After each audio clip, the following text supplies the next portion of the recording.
Yun at magandang araw sa inyong lahat at nagbabalik ang ating Makapinas, no? Sa mga Makapinas natin dyan, please po, comment down below kayo, like at subscribe naman kayo sa ating bagong channel.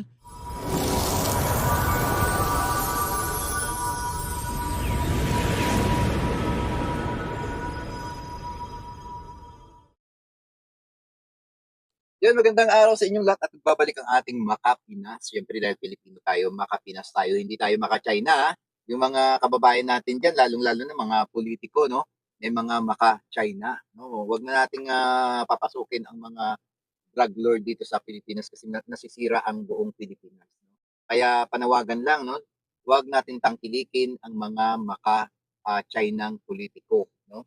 At syempre bago tayo mag-umpisa, shout out sa lahat ng mga nagko-comment sa ating Makapinas na YouTube channel. Please po, comment down below kayo, like and subscribe. Dahil ang ating pag-uusapan ngayong araw na ito ay si Congressman Egay Irisi na kung saan ay sumuot daw sa butas ng karayom bago siya nanalo, no, dahil sa mga pangyayari, no, ang dami-dami niyang hinarap na kaso bago siya nanalo, no, maraming mga hadlang sa kanyang pagkapanalo, no. Pero bagamat mahal na mahal pa rin siya ng taong bayan sa South Caloocan District 2, no. Lalong-lalo na kami rito sa South Caloocan ay talagang mahal na mahal namin ang aming super congressman na si Egay Iris. Hindi namin nakakalimutan yan dahil syempre yan si congressman, no, humingi ako ng tulong diyan nung namatay ang mama ko, mabigay agad ka. Wala nang maraming mga tanong-tanong pa, nagbigay ka agad. Kaya maraming salamat sa mga tulong na ginagawa ni Congressman ano sa South Caloocan, hindi lang sa akin. At syempre ito nabigyan natin to ng reaksyon ang pagkapanalo ni Congressman Ederisi.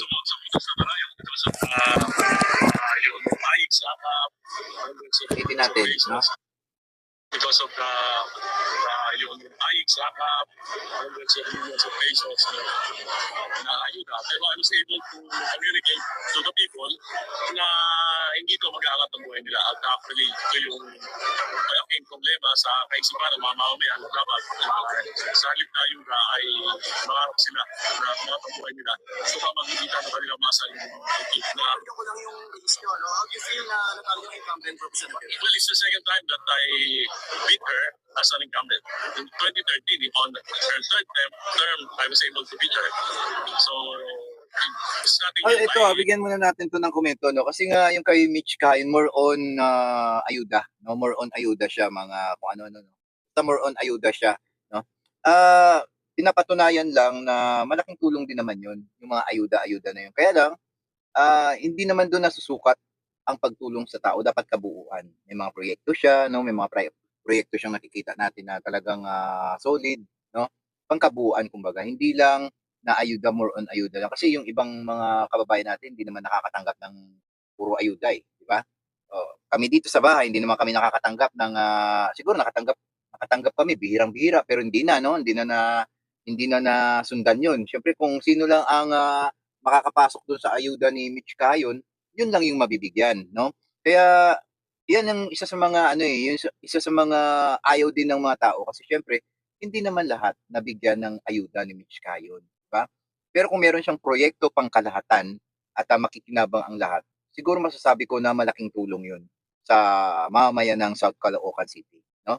Kasi papatunayan nila yung kanilang mga paglilingkod sa bayan ay hindi lamang para sa isa o sa dalawa o sa iilan lang, kundi dapat sa pangkalahatan. Hindi lang more on ayuda, may mga proyekto sila na mapapakinabangan. Halimbawa, yung mga trabaho, di ba?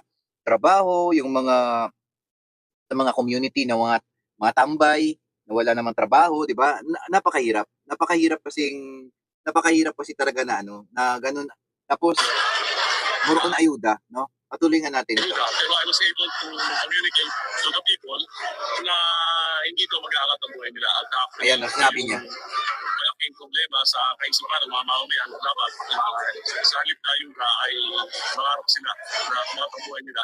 So, pamagigita ng kanilang mga sariling na ko lang yung list nyo, no? How do you feel na natalo yung incumbent representative? Well, it's the second time that I beat her as an incumbent.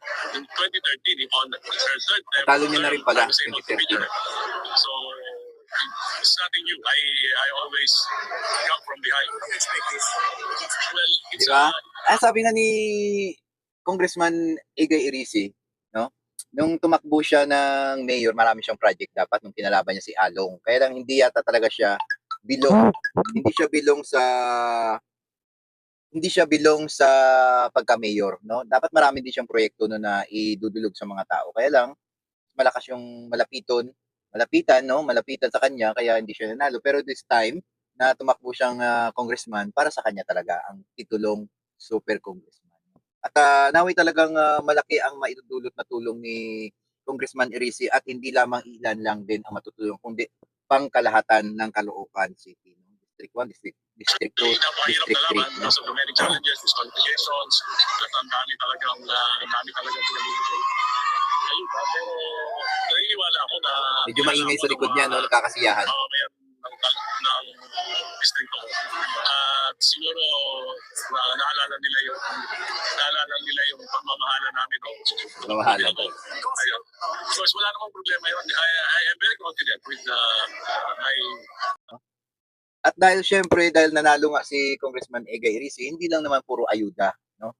Hindi puro ayuda. Sana nga yung mga pangako na gagawin ang mga proyekto ng para sa pangkalahatan sa buong Caloocan, no? District 1, 2, 3, no? Sana ay mangyari na yun para lahat naman ay makakatikim ng mga proyekto na yan. No? Hindi puro ayuda kasi ayuda hindi naman lahat nabibigyan, no? Merong napipili diyan. No, kaya sa lahat ng mga bumuto kay Congressman Egay Irisi na salamat talaga no dahil nabawi niya no ang titulong congressman sa kay Mitch Kahayon at naway pagpalain ang kanyang panunungkulan bilang congressman at lahat ng mga mamamayan sa Caloocan ay makita ang kanyang mga proyekto sa kanyang pag-upo no bilang congressman. At andito lang kaming lahat ng mga mamamayan handang sumuporta kay Super Congressman no at maraming salamat sa lahat ng mga tumulong din sa araw-araw ng kanyang pangangampanya, no? Napakadami ng nangyari, no? Napakadami ng nangyari. Merong kinakasuhan siya, no, sa mga kanyang mga binibitawang salita pero wala namang ano 'yun, maliliit lang naman na mga case 'yun pero madali lang namang solusyonan. At hindi lang 'yun, si Super Congressman ang hangad niya talaga sa Caloocan ay makita ang kanyang mga kababayan na matulungan.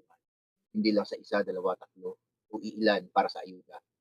Dapat talaga lahat, no? Lahat para makita na magiging masaya ang kanyang mga constituent no? Dito sa South Caloocan, hindi lang sa 1 and 2 pa.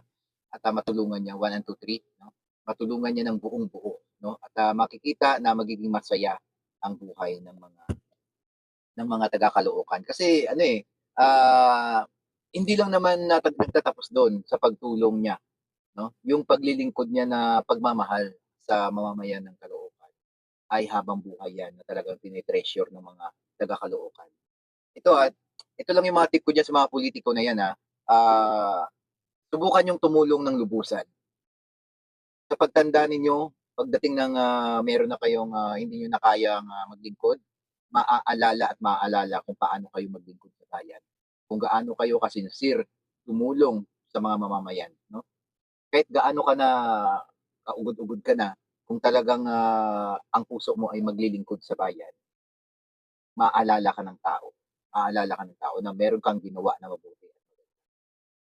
Lalong-lalo na 'yan sa mga sa ating sa ating Vice President kung naging maayos lang siya, kung naging mabuti, matulungin lang siya sa presidente natin, di sana lahat ng tao ay magmamahal sa kanya. Kaso kinakalaban niya ang presidente natin, kaya nagkakaroon ng hati ang mga tao sa kagustuhan na dahil hindi niya sinusunod ang presidente. At hanggang dito na lang. Sana sa lahat ng mga bumoto kay Congressman Egay Irisi, manatili kayo no hangga't sa susunod na pagtakbo niya. Mahalin natin si Egay Irisi no dahil kung hindi siya nanalo ngayon, sigurado baka mamaya mag-alaga na lang yan ng kanyang apo, no? Mag-aalaga na lang yan ng kanyang apo. At baka hindi na siya tatakbo no? Dahil medyo may edad na rin. Pero bagamat nanalo, tuloy-tuloy ang pagtatrabaho niya at paglilingkod sa ating mamamayang Pilipino sa lungsod ng Caloocan. Maraming salamat sa inyo. Please po, comment down below kayo, like and subscribe sa ating channel, Makapinas.